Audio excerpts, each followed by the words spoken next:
உங்கள் தேவேந்திர மல்லத்தி செல்லும். வாருங்கள், நம் தேவலோகத்தின் இந்திரனை பற்றி ஒரு சிறிய உரை. கடவுளின் பெயரை தன் பெயராக கொண்ட ஒரு சமூகம் உலகில் உண்டென்றால் அது தேவேந்திர சமூகம் மட்டுமே. எஸ்சி பட்டியலில் அடைபட்டு பெருமிதங்களை இழந்த சமூகம் தேவேந்திர சமூகம் மட்டுமே. தேவர்களுக்கெல்லாம் தலைவன் தேவேந்திரன், வம்சாவளியினர் நாங்கள் என்று மார்தட்டிக் கொள்ளும் சமூகம் தேவேந்திர சமூகம் மட்டுமே. இப்படி இருக்கையில் நான் எப்படி தாழ்த்தப்பட்டவள் ஆவேன் சொல்லுங்கள். தொல்காப்பியரும் திருவள்ளுவரும் இளங்கோவடிகளும் ரிஷிகளும் தேவர்களும் ஞானிகளும் மூவேந்தர்களும் போற்றிய பெருமைக்குரியவன் தேவேந்திரன். இப்படிப்பட்ட சமூக குலத்தில் பிறந்தவள் நான் எப்படி தாழ்த்தப்பட்டவளாவேன், பட்டியல் எடுத்தவளாவேன்? ரிக்வேதத்தின் தலைவனாக போற்றப்படுபவன் தேவேந்திரன். பிராமணர்கள் தங்கள் வீடுகளில் நடத்தும் யாகங்களில் தேவேந்திரனை இன்றளவும் போற்றி வணங்குகின்றனர். தேவேந்திரனை வணங்க தவறிய காரணத்தால் நாம் பல்வேறு இழிவுகளை இன்றும் சுமந்து வருகின்றோம். தேவேந்திரன் கரங்களில் இருக்கும் தாமரை மலர் இந்திய நாட்டின் தேசிய மலராக உள்ளது.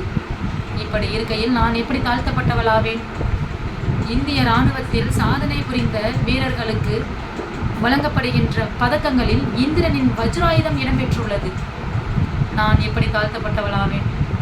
தேவேந்திரனின் வழிபாடு உலகின் பல்வேறு இடங்களில் இன்றும் இருந்து வருகின்றது. பல்வேறு நாடுகளிலும் இன்றும் போற்றப்படுகின்றது.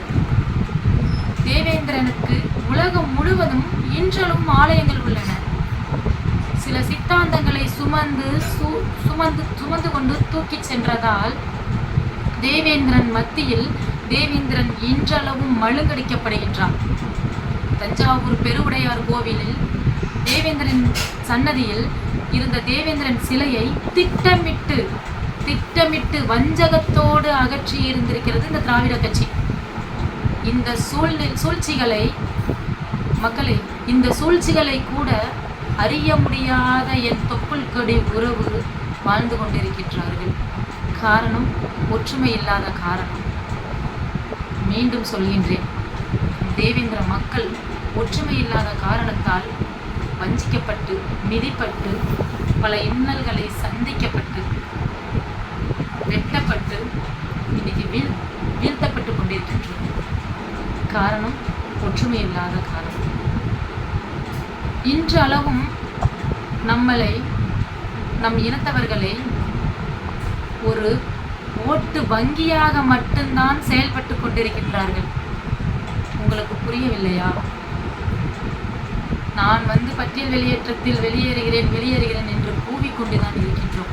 ஆனால் திராவிடத்திற்கு கை கட்டி கை கூப்பி கூணி குறுகி வாழ்ந்து கொண்டிருக்கின்றோம்.